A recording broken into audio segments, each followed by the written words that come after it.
Welcome to Evolve back Kamalapura Palace, Hampi. It is indeed a pleasure to have you with us this evening. It gives us great pleasure to host, along with Deccan Heritage Foundation, an illustrated lecture titled From the American Southwest to India's Deccan Plateau, John M Fritz at Hampi Vijayanagara, by the eminent architectural historian Dr. George Michell. The late Dr. John M Fritz was the first American archaeologist to survey the ruins of Hampi Vijayanagara. Trained at the University of Chicago as an anthropologist with a special interest in prehistoric Native American sites in New Mexico and Arizona, Dr. Fritz brought an entirely new perspective to South Asian urban studies. Along with Dr. George Michell, Dr. Fritz worked extensively in Hampi, directing a team of volunteer architects and archaeologists for over 20 years. We also have among us Ambassador Fillon, Dr. Helen Fillon, and Mr. Sellers from the Deccan Heritage Foundation. The Deccan Heritage Foundation is a charitable organization established in 2011 that works with the heritage of Deccan region of India through educational and conservation programs to spread awareness and restore and rehabilitate monuments. They have done stellar work in Hampi region, including the restoration of Gagan Mahal in Anegundi. I would now like to invite our Executive Director, Mr. Jose T. Ramapuram, to extend a welcome note.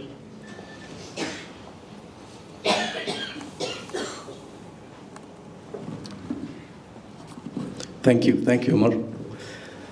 It's an honor for us, on behalf of the Evolve Back family, to extend a warm welcome to Dr. Michelle and Dr. Fillon, Ambassador Fillon, Mr. Sellers, our friends from Deccan Heritage, and I see a fantastic eminent group here.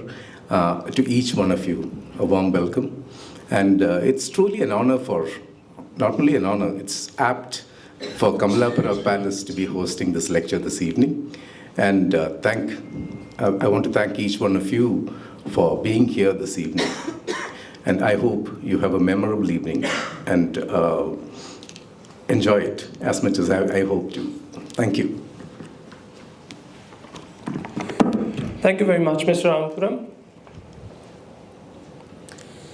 I would also like to welcome Mr. Anirudh Kanisetti, whose book Lords of the Deccan has changed our perception by contextualizing history in an economic, social, and cultural environment. Allow me to welcome Mr. Kanisetti, who will introduce the multifaceted personality of an interest, Dr. Michell.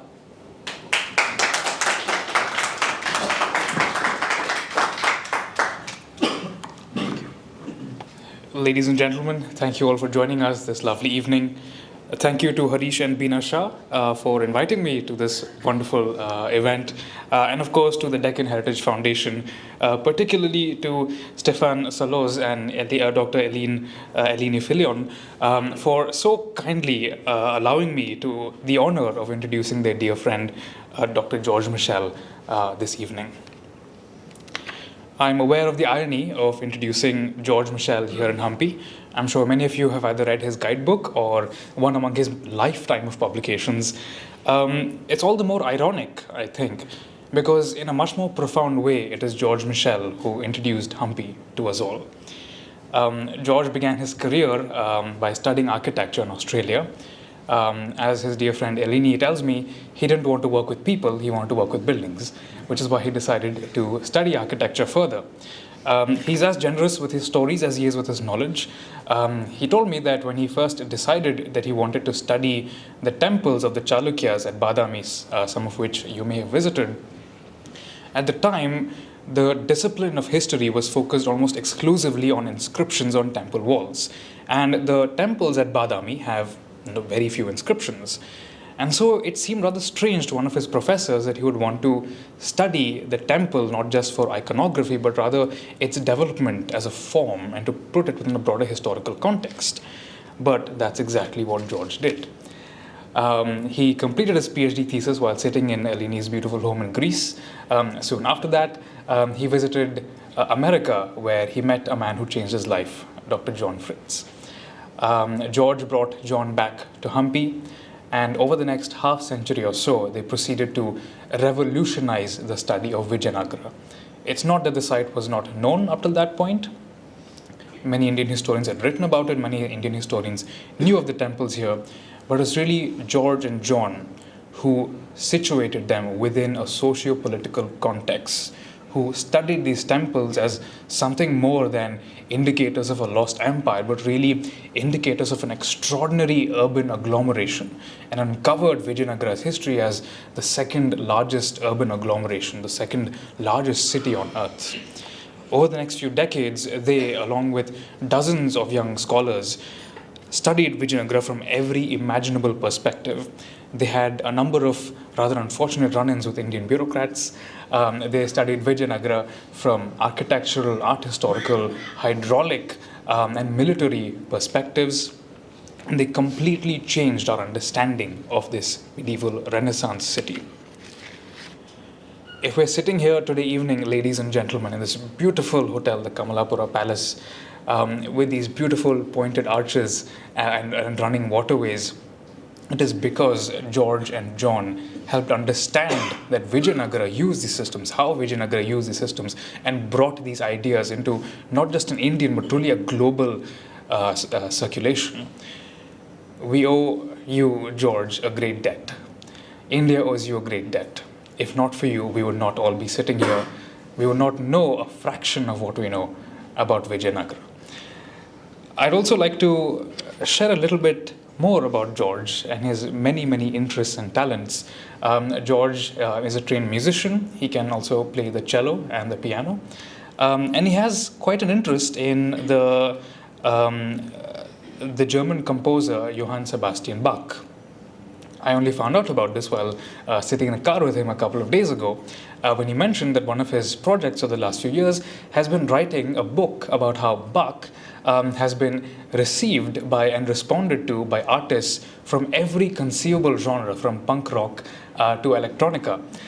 And let me tell you, as a young historian whose views on architectural history have been profoundly shaped by George, one of the most surreal experiences of my life, and something I'll cherish till my last breath, is sitting with George, asking him for examples of recent electronic adaptations of Bach, and listening to electronic music with George Michell.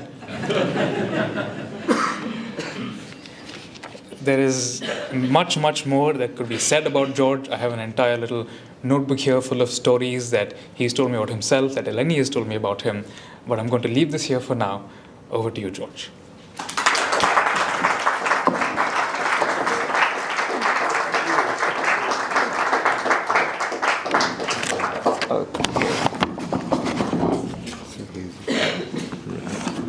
We have to get all. Can you hear me? Yeah, get all the technical.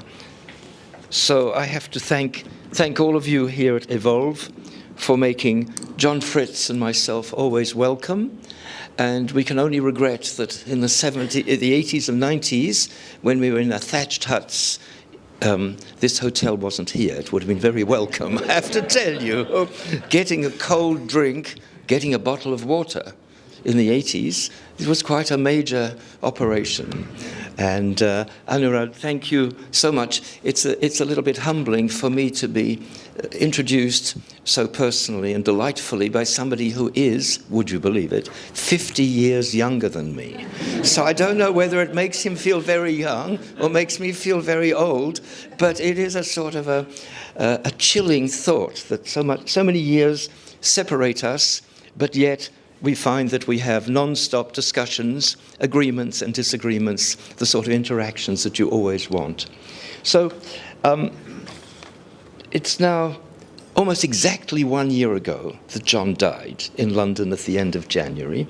And so I feel it's the time to come to have some estimation of his contribution to understanding Hampi. For more than 40 years, as many of you know, John and I shared a personal and professional life, and it was our great fortune that we could come together and spend 3 months, if not more, during the winter season at Hampi. And this was only possible because we had no employment back in America and the UK. So this is where unemployment turned out to be useful. If John had had a regular teaching job, which he had had earlier, or I had, we would never have had the time to come. And Hampi is not a place you can spend 1 week at and get the hang of it. We had to come for 3 months. We had to set up a camp, thanks to the government, and we had to welcome countless young people. Most of them we had never met before, so we had no idea who they could be, train them in what we want, and so forth. So we had the time to do this work. Now, John, as we heard, John came from a background of what was called the New Archaeology. This was a movement in American archaeology in which a much more symbolic and philosophical approach to past artifacts and structures. And it placed a lot of emphasis on meticulous documentation. Where were these artifacts exactly? How could the spatial arrangement and distribution of them give us information? And by the time I met John, he was working in New Mexico, working on these prehistoric, that pre-Columbian remains. And prehistoric meaning that there was no history. So John was looking at things for which he could provide no history. So let's have a look here. Let me get all this technology going. This was the landscape that John was working in when I met him in 1980.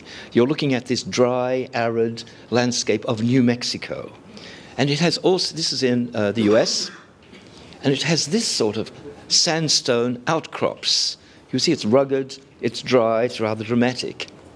And here is a sort of picture of where we are. Here is the US, this bit is New Mexico, and here's New Mexico, and this is Chaco. Chaco was a particularly important site. It had a sort of valley. Here's a valley with lots of rocky hills, and all these things, little dots with 2 letters, represent prehistoric sites with what was known as great houses. Structures for which we do not exactly know the purpose, but had a ritual purpose. This is an example of the sort of thing that John was looking at. This is Casa Rinconada. It has a Spanish name given to it by the Spaniards later. We don't know what it was called at the time.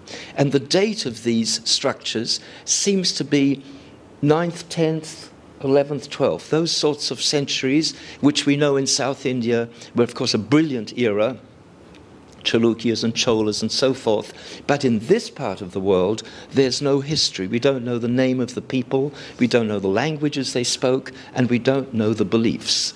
This area is now occupied more recently by the Hopi Indians, but we don't know if the Hopis are actually descendants of these Chaco Canyon people. So no matter, John decided that he would examine and think about these, and he made drawings like this. You can see this circular sort of hole set down beneath with little chambers. And this is called a kiva. A kiva is a sort of a ritual ceremonial place, and all we have are the walls of it. There would have been thatch and wooden roof. That's all been lost. And this is the most spectacular of the Pueblo Bonito, it's called. This is the largest and most spectacular prehistoric structure in the United States. And this is in the Chaco Canyon part of New Mexico. And you can see, whoops, hang on, it has lots of these circular pits, which were these kivas, these ceremonial places where communities met, maybe they worshipped, maybe they discussed things. We don't know, we can only guess. And this is a map of this Casa Rinconada, and John was very fascinated by the symmetry, how this side mirrors that side. So he decided to get interested in layout, symmetry, and landscape. How does this relate to the hills around? Here is another one of these structures on top of a hill. And then from these structures, John started to develop these ideas of alignments, that some of these great houses were arranged like this, and others had a sort of mirror symmetry, these ones which were half circular, that they were arranged. So something was going on with geometry, alignment, and landscape, and probably the heavens, even though he couldn't be very precise about it. So this was a sort of, in the mind of John, in this prehistoric society.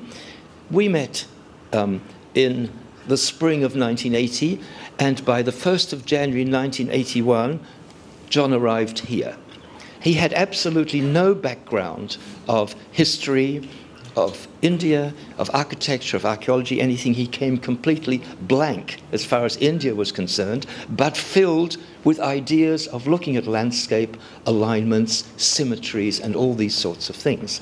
And this, in the way, as I would like to show, helped inform John about how to proceed to make interpretations of Hampi. So the first thing that John noticed was that this was a landscape charged with mythological meaning.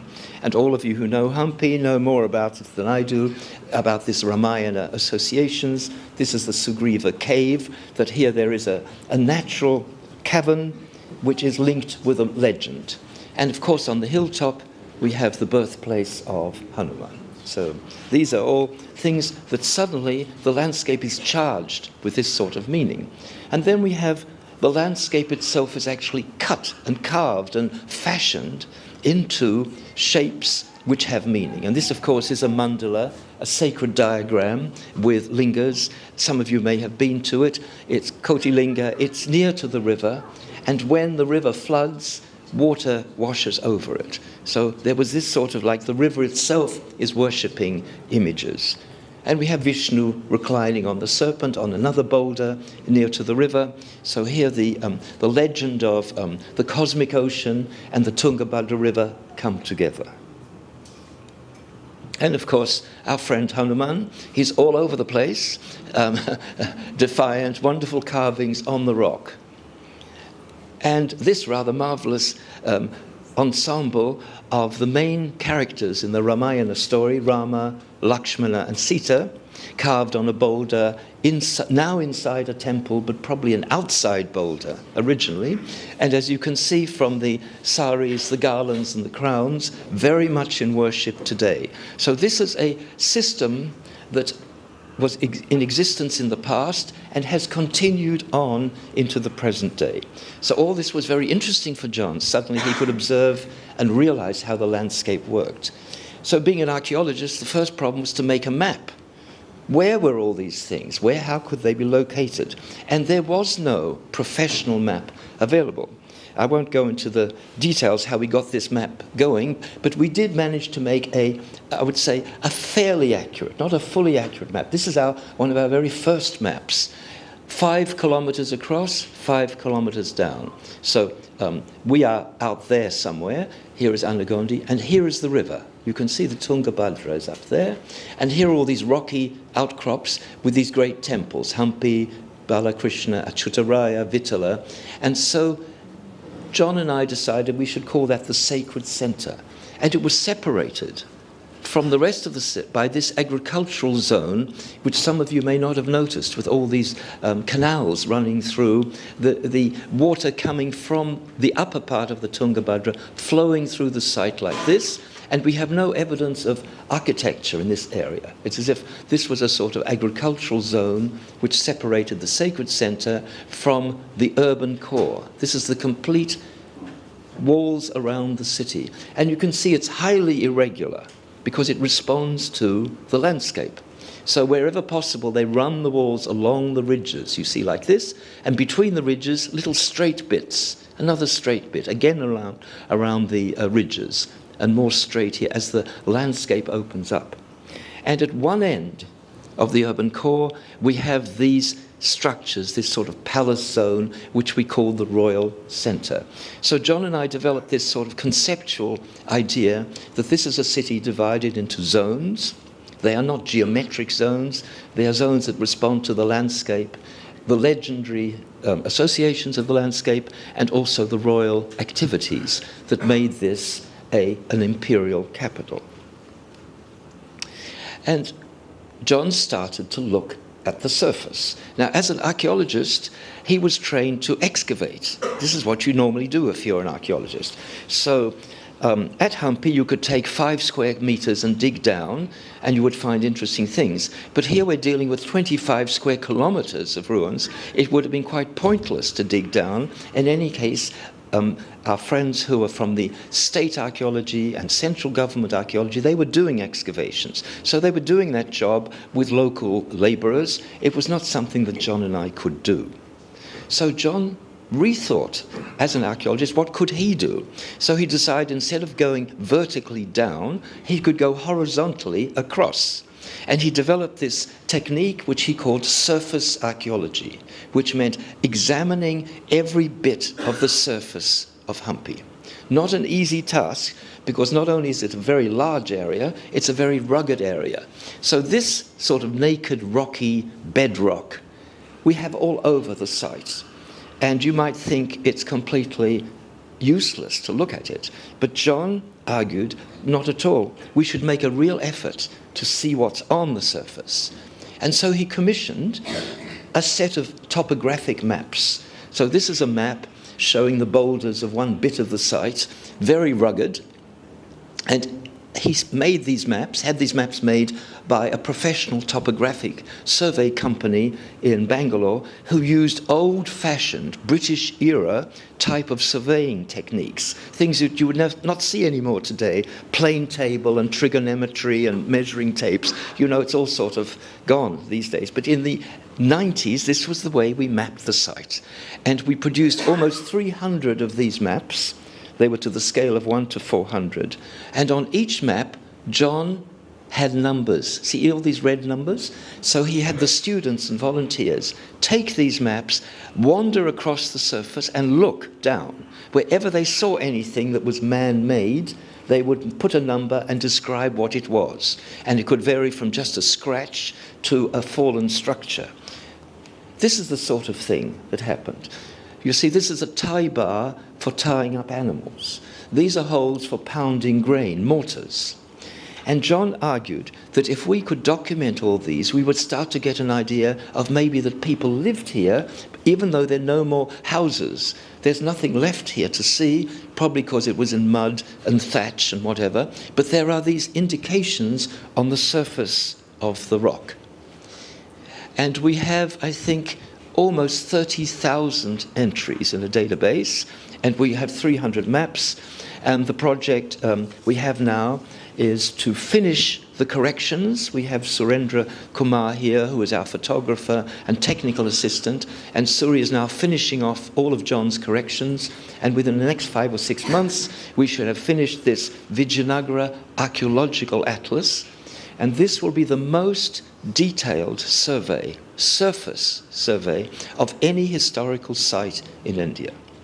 And now we are looking for a host, somebody who will manage it, and then eventually a sponsor who will help pay for it. Because we want to issue it digitally, and we also want to issue a limited number of paper copies with great big boxes of maps. Because who knows in 20 years' time if the digital system will be, but if it's in paper, it will be there forever. So that's a project that Surendra and I are hoping to finish off in John's memory.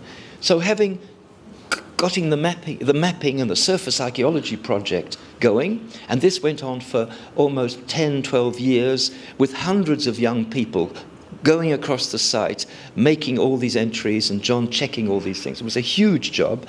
John then turned to the Royal Centre. And here you have a general view. Most of you know what you're looking at. This is the Ramachandra temple in the middle of the site, and these are the revealed basements of various types of structures. But we can't be sure what they were, what they were intended for, and how they were used.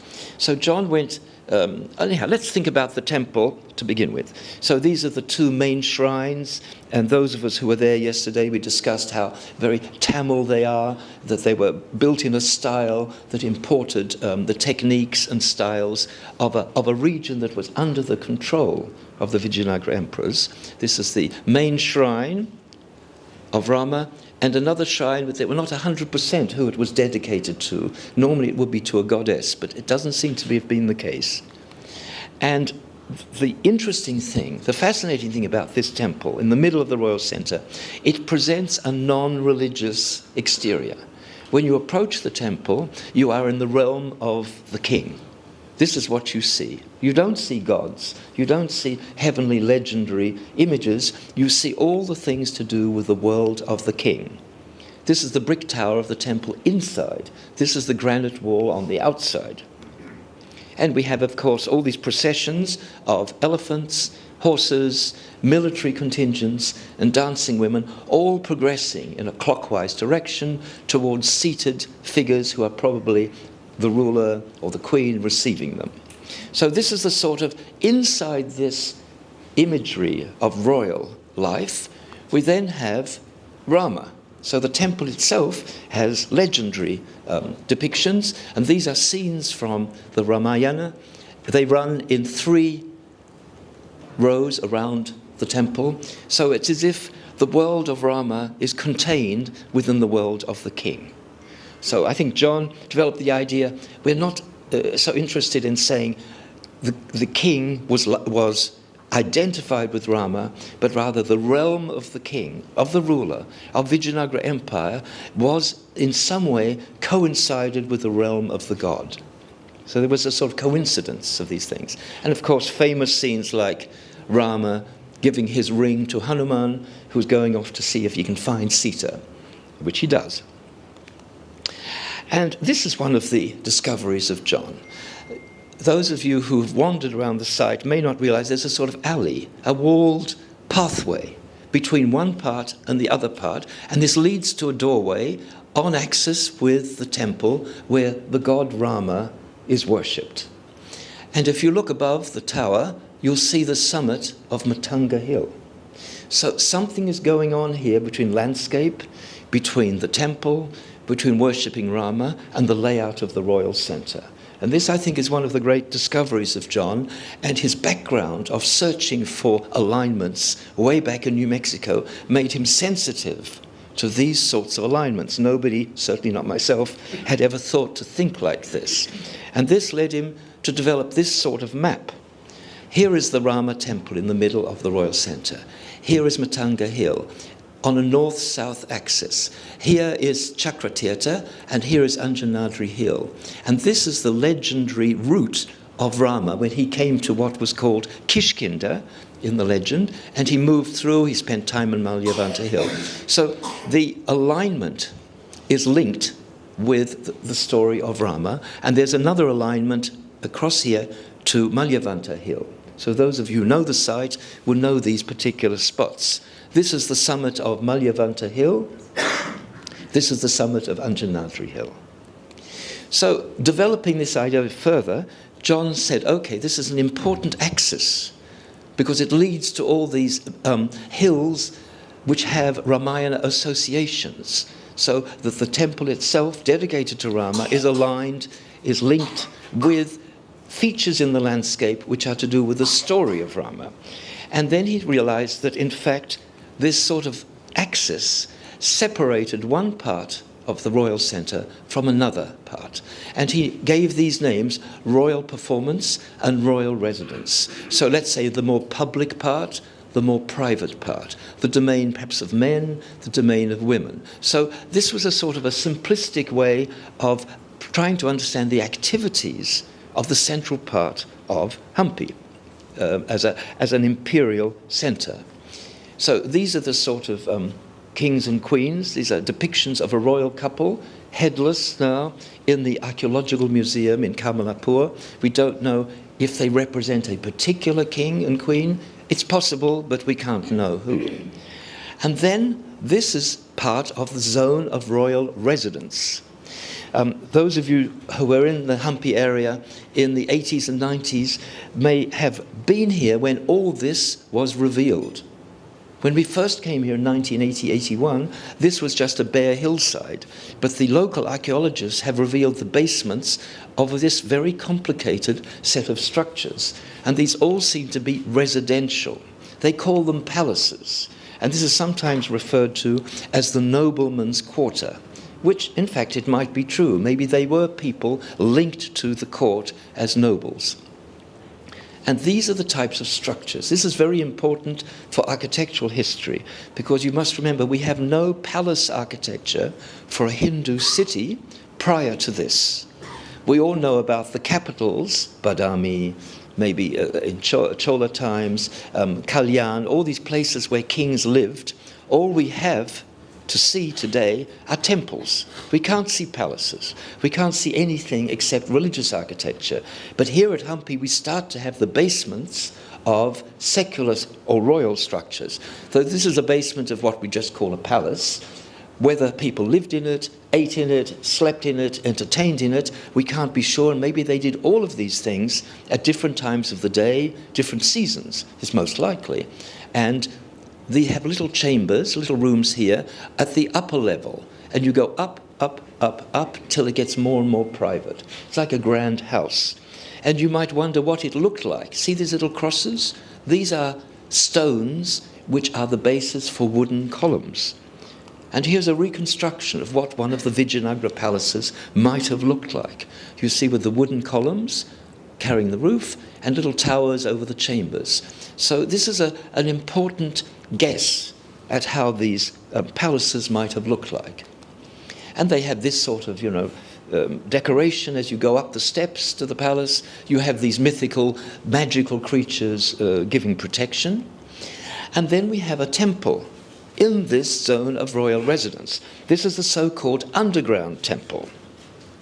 It's all very mysterious and fascinating, and of course it wasn't underground, it just happened to get buried because of the water and the silt that came in from agricultural development in the area. So this is the sort of entrance. It's a rudimentary gopura, a South Indian granite basement of a towered gate. And this is probably 15th century. And as you go in, you eventually arrive at this very mysterious experience. Those of you who have been there at the underground temple, you have to wade through the water because it is sort of flooded.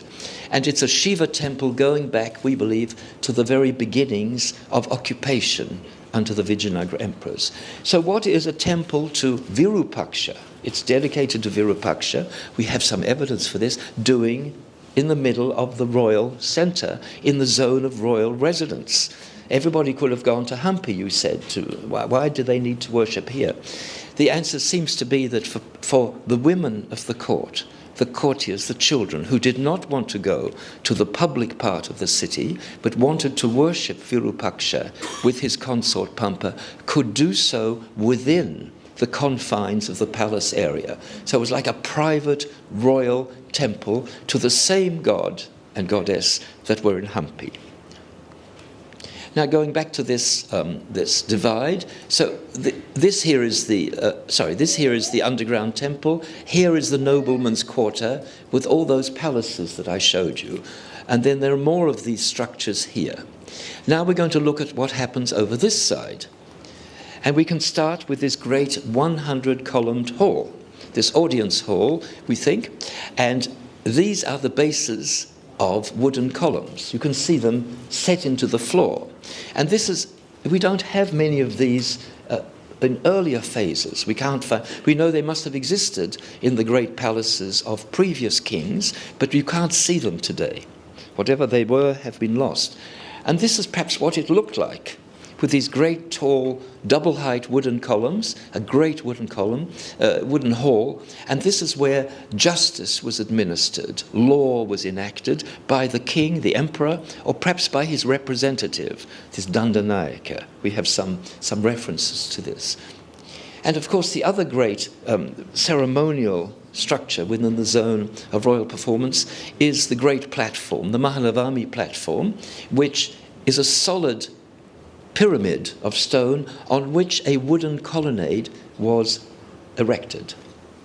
And this was where the king went to worship Durga during the Mahalavami ceremonies, and this seems to have been a temporary structure, or it was rebuilt every few years, and the platform began at this level, then it was raised to here, then raised to there, and then this green stone addition on the west face was possibly added by Krishnadeva Raya, the great Vijayanagara emperor, in the early 16th century after a successful campaign on the Eastern Ghats, on the Bay of Bengal side of the Deccan. This is what it looks like today. And you have to understand, we don't have platforms like this anywhere else in royal architecture in India. It's another example of the inventiveness and creativity of the emperors and their architects. And it has these amazing scenes, most of you will have seen them, of royal activities, especially royal animals, hunting. Here's one of the, perhaps one of the kings, we can't be sure, aiming arrows at deer who flee. And as I was pointing out the other day, this is not the same as temple art. This has got a different spirit. It's not as sophisticated, but it has a lot of vigor, a lot of energy. This is a royal art. And then we have figures like this, a seated, probably royal figure, with two gentlemen paying, respect, dressed like Muslims. Now, whether they are foreigners or they have come from other parts of India, we don't know, but he is receiving them. And they are discussing things. And then we have these characters, dancers, dressed in Central Asian gear. So they have beards, funny little pointed hats, he's playing a tambourine, he's got a sort of scarf, and they have slippers. These are foreigners. I think they are from what we might call Kyrgyzstan, or these parts, coming down through northern India with the sultans when they invaded the Deccan, staying on and finding employment under the Vijayanagara. Anyhow, again, it's this, what we call sort of cosmopolitan royal culture which is depicted on this monument. And water. Another part of the zone of royal performance is this command of flowing water. Here's one of the aqueducts, channels, water channels, bringing water in from the great reservoirs on the outskirts of the royal centre. And of course, this great discovery, as you know, of this step tank has a whole mysterious history. We know it was dismembered from some other site and re-erected, if that's the word, re-established, reassembled at Hampi. It fills with rainwater and it has steps at different levels so you can reach the water however high or low the water level is. And it was covered up. And when we arrived at the site in 80 and 81, you couldn't see it. And so the archaeologists discovered it in the mid-80s, one of the great discoveries in our time. We have the so-called Queen's Bath. But if we go back to John's idea that this is a zone of royal performance, we are not in the zone of royal residence. This is not a private bathhouse for the ladies of the court. The ladies of the court were all living in the zone of royal residence. This was a men's bathing entertainment place. This was a sort of pleasure pavilion for the men of the court, for maybe the emperor and his companions. And I have made up my mind somehow that the guys will all be sitting in here having non-veg and alcoholic and God knows what other entertainments.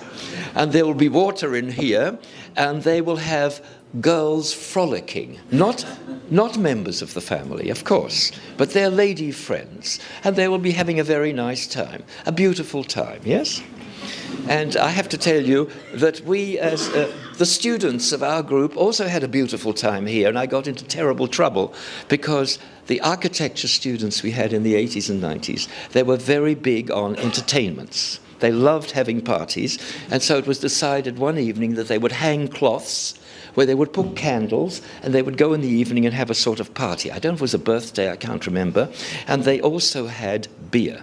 So they brought the bottles of beer, God knows where they got them from, maybe from Hospet. Anyhow, they were organised this thing properly, and the next morning there were bottles, empty bottles of beer bottles in the Queen's Bath, and I got into very serious trouble. So drinking alcohol there is no longer permitted, I should say. Yeah.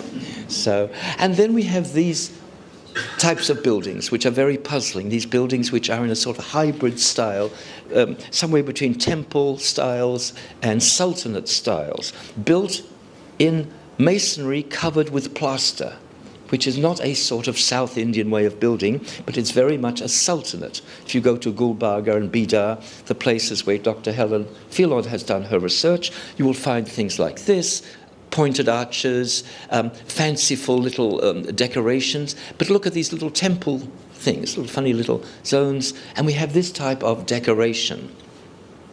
And this exactly resembles the decoration that you find on tombs and mosques at Gulbarga and Bidar in the 14th and 15th centuries. And it's quite possible that the people who did this plaster decoration here in Hampi in the Royal Centre may have been the same people who had come from Gulbarga and Bidar. And what is this doing here in the zone of royal performance? So we were discussing with Anurad this idea of the king encompassing all the known worlds to become a sort of universal great ruler, emperor. One of the means of, I would say, establishing this, you have women from all the different parts of the world in your harem. You have animals, you have flowers, but you also have architectural styles.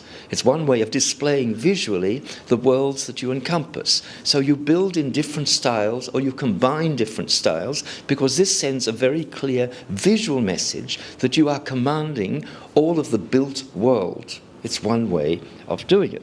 So this is a sort of detail of the Lotus Mahal. And then we have the great ensemble, the elephant stables on the right, built like a set of Muslim tombs, really, with lots of domes and arched openings, and with a little sort of pavilion on the top. Now, I have to tell you that when we began working here, we really couldn't believe these could be elephant stables. How could they build such an enormous building for elephants? Until we began to revise our idea of what elephants were.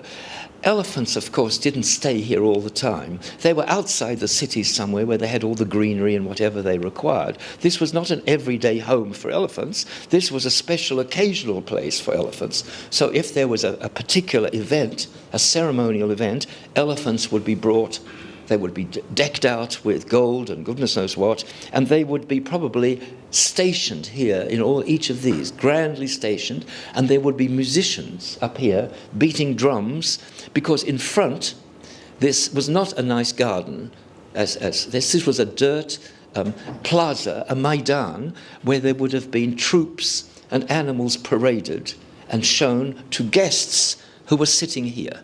So this is a sort of a grandstand, we might call it, a place where the emperor and his most distinguished guests could sit and watch the parades of animals and troops. And nearby is this. Just next to it, and the next thing, is the so-called Lotus Mahal. So I think we should just sort of forget about Lotus Mahal, because this is a modern term, and think about Council Hall, which was the original name of this building in the first map ever made of Hampi in 1799. The informant who helped Colonel Colin Mackenzie, who was the antiquarian, British and Scottish antiquarian who made this map, when he inquired what was this, his local informant said Council Hall. And I think this is probably what it was, where the king or his representative or the military commander met to discuss what the policies should be. This could have taken place in this wonderfully designed hall. It's the best preserved example of this hybrid, can we say, cosmopolitan or so-called international style developed here at Hampi Vijayanagara. And you can see it has temple features. Look here. It's like a temple basement. It has a temple chaja, we call it, an overhang. You'll see at the Vitala temple these sort of overhangs. And look at these towers. They're rather like the towers of the shrines on Hemakuta Hill. And then you have all these sorts of elaborate arches. These are very sultanate with the plaster decoration that I showed you. Here you can see it again. And then it's laid out on a square with projection. So it's like a mandala square. And there's a staircase going up. So this type of architecture, I've just called it the Vijayanagara courtly style. In older days, they would have called it Indo-Islamic, but I don't think that's very happy. So it is a special style developed, invented by the Vijayanagara architects for their patrons to represent the different worlds of architecture. And remember, these worlds are also regional, so it meant the upper Deccan, where the sultans were ruling, and the lower Deccan, lower South India, where the Hindu dynasties like the Cholas had reigned before. So it was like a way of saying, we encompass all the architectures. And so it's a perfect realization of this zone of royal performance. It is an architectural, a visual way of saying this is a performance in terms of architecture. So this is, I would say, these ways of thinking that I'm presenting you tonight was, I would say, a result of me as an architectural historian with my very limited ability to interpret. What I can do is draw, measure, document, and say, oh, this was built first, this was built after. So I'm equipped to do this sort of thing. But John had the, I would say, intellectual training to think on a larger spatial scale. And by looking at landscape, looking at legend, looking at layout, looking at alignments, was able to develop these concepts of zone of royal performance, zone of royal residence, the royal centre, which I think will be tested in the future, but have helped us to think more clearly about what all these fascinating structures are, what they mean, how they were used, and what they can represent, and tell us about the culture and ideals of the Vijayanagara kings. John, in front of the Lotus Mahal, beaming at us, welcoming us to think about these buildings and to interpret them. Thank you.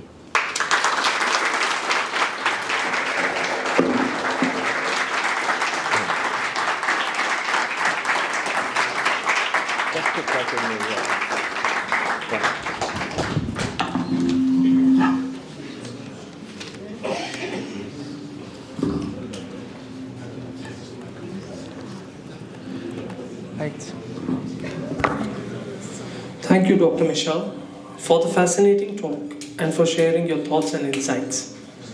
I'm sure that members of the audience will go back with fond memories of this evening. Please join us for a cheese and wine session and an opportunity to interact with Dr. Michell in the adjacent hall. Thank you very much, everyone, for being a part of this session.